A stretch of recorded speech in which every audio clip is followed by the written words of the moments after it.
Nabi melakukan setelah penaklukan kota Mekah, Nabi melakukan perang Hunain. Setelah perang Hunain, maka Nabi mengambil umroh mikotnya itu di Ji'ranah.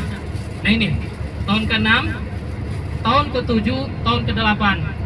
Satu lagi kapan? Satu lagi Nabi umroh tahun ke-10 Hijriah. Tahun ke berapa? 10 Hijriah. Umroh dan haji wada. Jadi Nabi umrohnya 4 kali, hajinya berapa? 1 kali.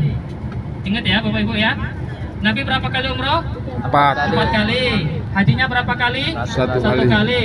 Umroh yang pertama tahun ke berapa? Ke-6. Umroh yang kedua? Ke-7. Umroh yang ketiga? Ke-8.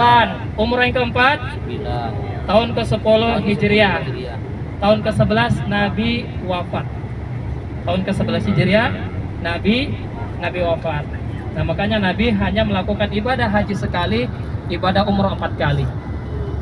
Ibadah umroh adalah ibadah yang sangat istimewa. Watimul hajja wal umrata lillah. Nah, kita harus menunaikan ibadah haji dan umroh karena Allah Ta'ala. Maka sekarang kita yang sudah memakai pakaian ihram, baju berwarna putih, Bapak Ibu, bersihkan hati kita dari penyakit-penyakit hati. Mungkin ini kita hidup satu kamar ya, satu atap, satu piring di hotel. Terkadang ada yang saling tidak sapa menyapa. Mungkin hanya salah paham. Yang satu megang kunci masih di masjid, yang satu sudah balik ke kamar. Hati tak enak, akhirnya tak mau cakap, akhirnya di kota Mekah ingin kamarnya dipindah. Udah Ustaz, saya nggak mau satu kamar sama dia lagi. Tolong pindahkan saya di kota Mekah. Nah ini kita ini satu perahu, sama-sama kita satu nahkoda untuk melakukan ibadah umroh. Makanya kekompakan harus diutamakan, tidak boleh egois. Mungkin diantara kita ada yang sudah pernah melakukan ibadah umroh, tapi di sini kita tidak boleh egois ya Bapak Ibu ya. Harus mendahulukan kekompakan dan ukhuwah Islamiyah. Kita merojaah mengulang tentang manasik umroh. Nah ya, di dalam ibadah umroh ada namanya rukun, ada yang namanya wajib. Ya, kalau rukun ini nggak bisa ditinggalkan. Kalau misalkan Bapak nggak ngambil mikot ya Bapak nggak umroh. Nah ini rukun. Rukun tidak bisa ditinggalkan. Kalau wajib ditinggalkan maka dia wajib membayar dam. Dan kalau disengaja dia berdosa ya, bisa berdosa. Nah, rukun umroh ada berapa? Ada 4. Dalam mazhab Syafi'i ada 5. Yang pertama kita berihram. Yang kedua kita tawaf. Yang ketiga kita sa'i. Yang keempat kita tahallul. Nah, dalam mazhab Syafi'i menambahkan yang kelima at-tartib bainal arkan. Ya ini harus teratur.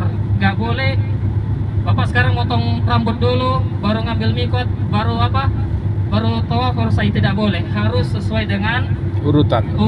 Yang pertama niat ihram, kemudian tawaf, kemudian sa'i, kemudian tahallul, dan yang kelima tertib. Wajib umroh apa? Wajib umroh ada 2. Yang pertama, dia wajib mengambil niat ihramnya di miqat. Yang pertama. Yang kedua, dia harus meninggalkan hal-hal yang terlarang di dalam ibadah umroh. Ketika memakai ihram, maka sesuatu yang sebelumnya itu halal menjadi haram. Itu ya. Nah, kita ingatkan ini buat ketika kita ingin mengambil miqat. Tadi sudah pada mandi belum? Sudah kan? Sudah pada mandi. Masih ada wudhu? Masih. Kalau tidak ada wudhu, nanti kita ambil wudhu di masjid. Nanti kita di sana sholat sunnah 2 rakaat tahiyatul masjid boleh. Kemudian mau sholat tobat boleh. Berdoa. Nanti kita niat sama-sama di dalam bus. Ya. Niatnya sama-sama di dalam bus nanti. Nah ini. Kemudian Bapak Ibu, ada larangan-larangan yang harus kita jauhin. Yang mana larangan ini tidak semuanya harus menyembelih unta. Yang menyembelih unta hanya 1, Kalau bapak ibu suami istri sudah ngambil ihram, kemudian tinggal satu kamar dan melakukan hubungan, maka di sini umrohnya batal. Umrohnya apa? Batal. Umrohnya batal, tapi harus menyelesaikan ibadah umrohnya. Umrohnya batal, harus menyelesaikan ibadah umrohnya. Kemudian harus menyembelih unta, ya, harus menyembelih unta, dan tahun depan wajib mengqadha, mengulang lagi ibadah umrohnya. Nah ini yang motong unta hanya satu, yaitu hubungan suami istri ketika dia sedang berihram. Adapun kayak sabun, pakai sabun ya, wangi-wangian lah, pokoknya wangi-wangian. Kemudian apa, jangan garuk-garuk kepala gitu ya, atau suka menyisiri rambut, atau yang ada jenggotnya suka disisir, itu bisa rontok, atau gigitin kuku. Nah ini kalau dia tidak sengaja, dia tidak berdosa. Tapi kalau dia disengaja dan tahu hukumnya, dan dia berdosa dan wajib bayar fidyah. Fidyahnya apa? Apa damnya bayarnya? Yang pertama, ini ada 3 pilihan ya. Yang pertama, menyembelih kambing di Mekah.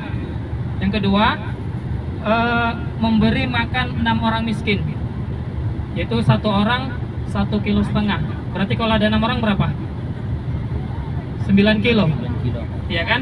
9 kilo. Atau yang ketiga, puasa 3 hari. Nah, puasa ini boleh di Indonesia, tapi untuk ngasih makan orang miskin dan menyembelih hewan harus di kota Mekah Al-Mukarramah. Nah ini ya. Nah biasanya ini kadang lupa, sudah balik ke hotel langsung sarungan bapak-bapaknya.